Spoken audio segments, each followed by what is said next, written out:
Okay, let's give this one a go. This is video number 28, explaining the problems that were proposed in video number 24, and we'd say the topic is inscribed circles and/or inscribed squares inside circles. So this kind of math, this is where I'd like to take this class. Here was the first problem that was proposed to you, and it's only saying that you have a square, and inscribed inside of it is a circle, so it fits snugly. I'll put that word up again. It will come up as we do some of our problems. And that just means that the edges touch perfectly. There's no extra room, except, of course, the shaded area here, which I've pointed out to you. So what is the shaded area here? So let's see what we can do. First of all, we'll know, since we know it's a circle, with great ease, we can draw a radius like that. So that radius is 1. So if I do that and extend it, that means that this radius is 1. If I do it like that, that means the length is 2. And doing the same thing the other way, I get 1 plus 1 is 2. So I hope the class sees that.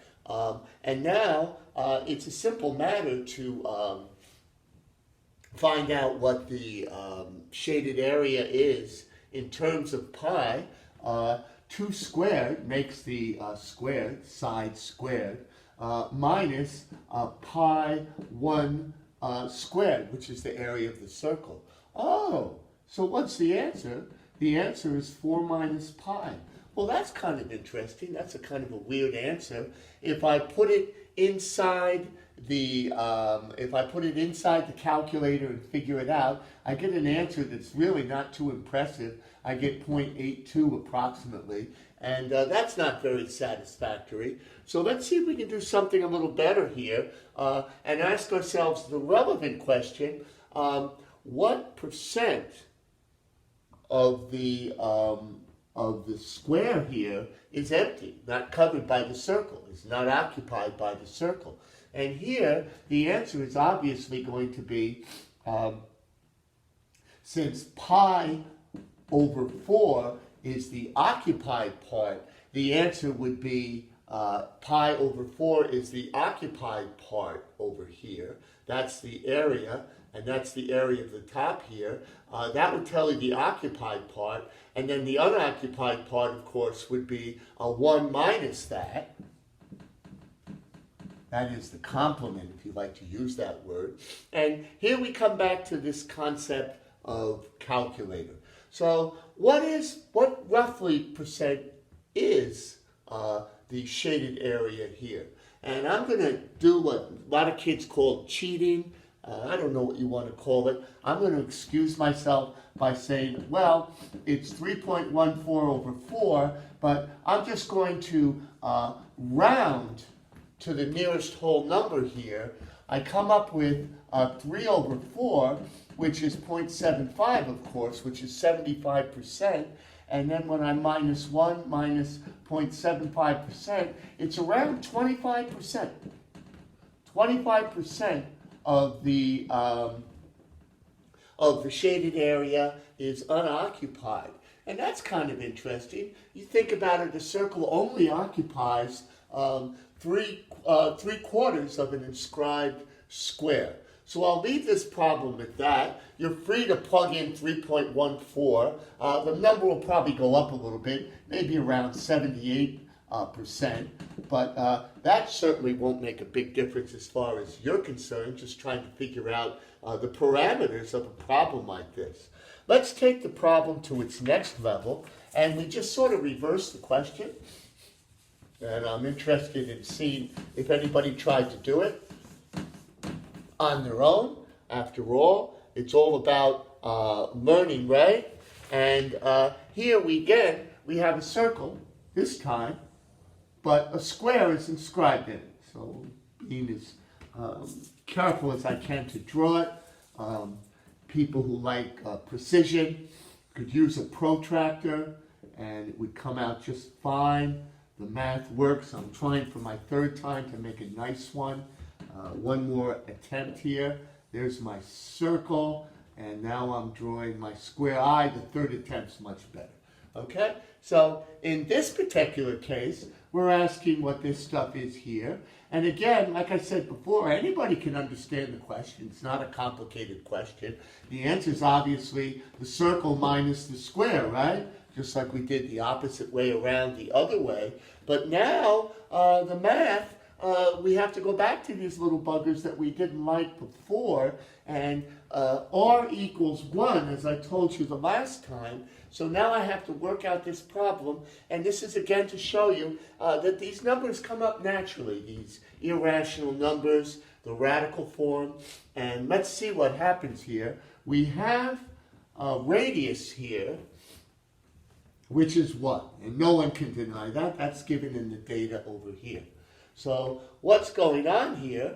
Well, I'm going to extend the line, which I can always do in geometry, and I have a diagonal which turns into a hypotenuse of 2. But isn't this a right triangle? Oh, so here we go again, where we can use the theorem of Pythagoras, and we can draw on our knowledge and come up with sometimes which are surprising solutions. So since this is a square and I don't know the length of either side, I'll call it x, x, x. And now I'll use the theorem of Pythagoras yet again. X squared plus x squared equals 2 squared, right? 1 plus 1 equals 2. But x squared is a like term. I can add them, subtract them anytime I want. So x, I can put a 1 here if that helps you visualize it. And I get 2x squared equals 4. Now, of course, since I'm only interested in x squared, I divide both sides by 2. And now, since 4 over 2 equals 2, I end up with what? X equals 2. Take the radical sign on each side, and I come up with this number naturally. There it is. Can't deny it. If you believe in this picture here, then you believe that x equals radical 2. Well, what's the area of a square? The area of a square is the side squared, so it's radical 2 squared. What's the area of this circle? Well, we know the radius. It's pi r, which we know, which is 1, squared. So the area is going to be what? It's going to be pi, 1 squared is 1, minus 2. Oh, well, here we go again. Just like the last problem, that's the correct answer in terms of pi.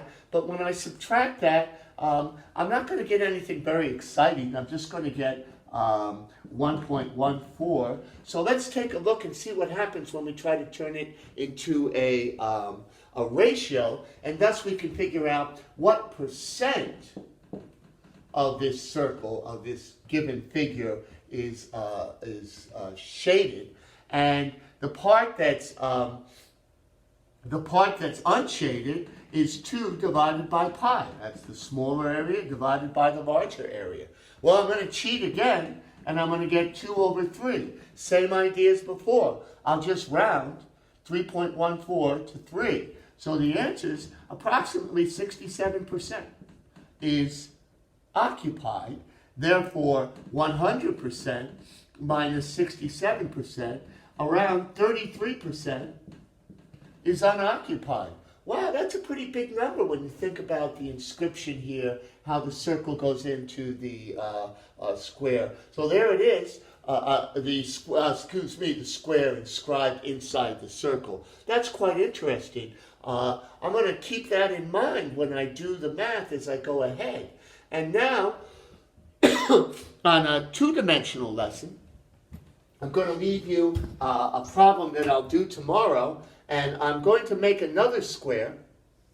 Let's see if you can see it. Oh, absolutely.